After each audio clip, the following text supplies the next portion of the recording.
Hi guys, ಇವಾಗ afternoon P ಜಿಲಿ food ಖಾಲಿಯಾಗಿ ಹೋಗ್ಬಿಟ್ಟಿತ್ತು. ನಾವು ಬಂದಿದ್ದು ಸ್ವಲ್ಪ ಲೇಟಾಗಿ ಹೋಯಿತು. ಸೊ ಹಾಗಾಗಿ ನಾವೇ ಒಂದು ಕುಕ್ಕರಲ್ಲಿ ರೈಸಿಗೆ ಅಂತ ಇಟ್ಟಿದ್ದೀವಿ. ಎಗ್ ರೈಸ್ ಮಾಡ್ಕೊಳ್ಳೋಣ ಅಂತ ನೋಡ್ಕೊತಿದ್ದೀವಿ. ಇವಾಗ ಯಶು ಇದನ್ನೆಲ್ಲ ಕಟ್ ಮಾಡಿ ಇಟ್ಟಿದ್ದಾಳೆ. ಆನಿಯನ್ನು, ಟೊಮ್ಯಾಟೊ ಮತ್ತು ಚಿಲ್ಲಿ. ಇಲ್ಲಿ ಎಗ್ ಇದೆ ನಮ್ಮ ಹತ್ರ. ಹೋಗಿ ಎಗ್ ತೊಗೊಂಬಂದ್ವಿ ಅಂಗಡಿಲಿ. ಹಾಗೆ ಸ್ವಲ್ಪ ಇಲ್ಲಿ ಜಿಂಜರ್ ಗಾರ್ಲಿಕ್ ಪೇಸ್ಟ್ ಇದೆ. ಸೊ ಇದನ್ನೆಲ್ಲ ಯೂಸ್ ಮಾಡಿಕೊಂಡು ಫಟಾಫಟ್ ಅಂತ ಹೇಳಿಬಿಟ್ಟು ಬ್ಯಾಚುಲರ್ ಸ್ಟೈಲಲ್ಲಿ ಒಂದು ಎಗ್ ರೈಸ್ ಮಾಡೋಣ ಅಂತ ಹೇಳ್ಬಿಟ್ಟು ಬನ್ನಿ ಮಾಡೋಣ. ನಾವೀಗ ಎಣ್ಣೆ ಹಾಕೊತಾ ಇದ್ದೀನಿ. ಸ್ವಲ್ಪ ಜಾಸ್ತಿನೇ ಹಾಕೊಳ್ಳೋಣ, ಯಾಕಂತ ಹೇಳಿದ್ರೆ ಎಗ್ ರೈಸ್ ಆಗಿರೋದ್ರಿಂದ ಟೇಸ್ಟ್ ಚೆನ್ನಾಗಿರುತ್ತೆ.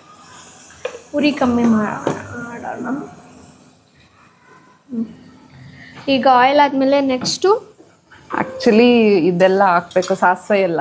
ನಮ್ಮ ಹತ್ರ ಅದೆಲ್ಲ ಇಲ್ಲ ಪಿ ಜಿ ಇರೋದ್ರಿಂದ. ಸೊ ನಮ್ಮ ಹತ್ರ ಏನಿದೆ ಅದರಲ್ಲಿ ಮ್ಯಾನೇಜ್ ಮಾಡ್ಕೊಂಡು ಮಾಡ್ತಾ ಇದ್ದೀವಿ. ಈಗ ಚಿಲ್ಲಿ ಹುಷಾರಾಗಿ ಹಾಕಿ ಅದು ಸ್ವಲ್ಪ ಬೇಯಲಿ ಚೆನ್ನಾಗಿ. ಚಿಲ್ಲಿ ಸ್ವಲ್ಪ ಫ್ರೈ ಆಗಲಿ ಚೆನ್ನಾಗಿ. ಚಿಲ್ಲಿ ಆದಮೇಲೆ ನಾವು ಆನಿಯನ್ ಹಾಕೋಣ. ಈಗ ಚಿಲ್ಲಿ ಫ್ರೈ ಆಗಿದೆ, ಆನಿಯನ್ ಹಾಕ್ತಾ ಇದ್ದೀವಿ.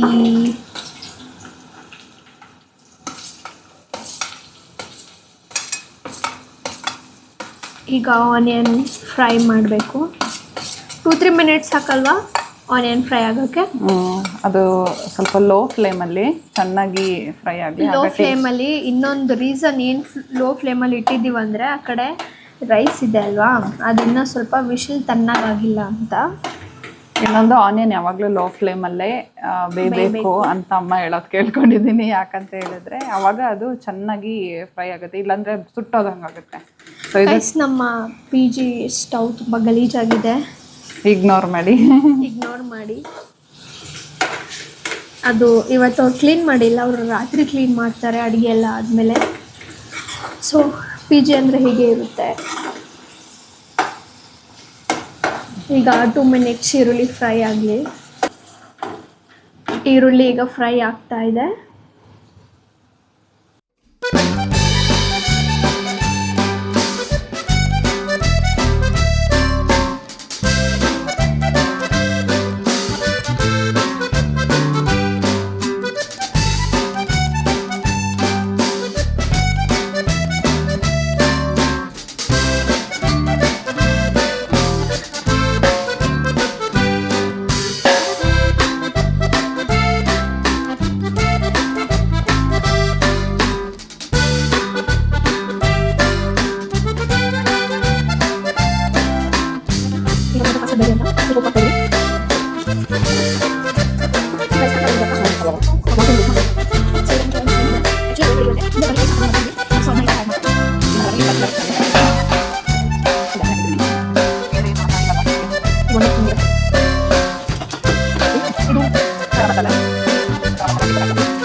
ಈಗ ಟೇಸ್ಟ್ ನೋಡೋಣ. ಹೇಗಿದೆ ಚಿಕ್ಕ ಬಿಸಿ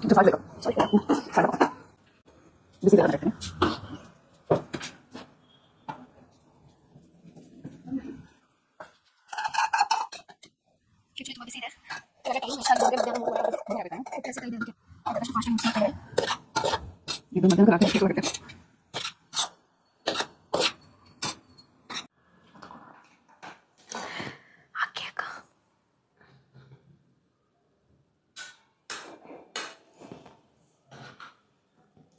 ಈಗ ಎಗ್ ರೈಸ್ನ ಹಾಕ್ತಾ ಇದ್ದೀವಿ ತಟ್ಟೆಗೆ.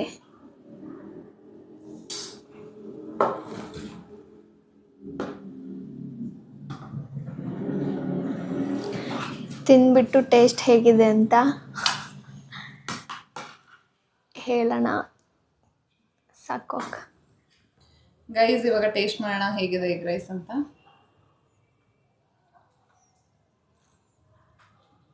ಓಕೆ, ಅಷ್ಟು ವಂಡರ್ ಆಗಿ ಏನಾಗಿಲ್ಲ, ಬಟ್ ಪರವಾಗಿಲ್ಲ, ನಾಟ್ ಬ್ಯಾಡ್, ಚೆನ್ನಾಗಿ ಆಗಿದೆ.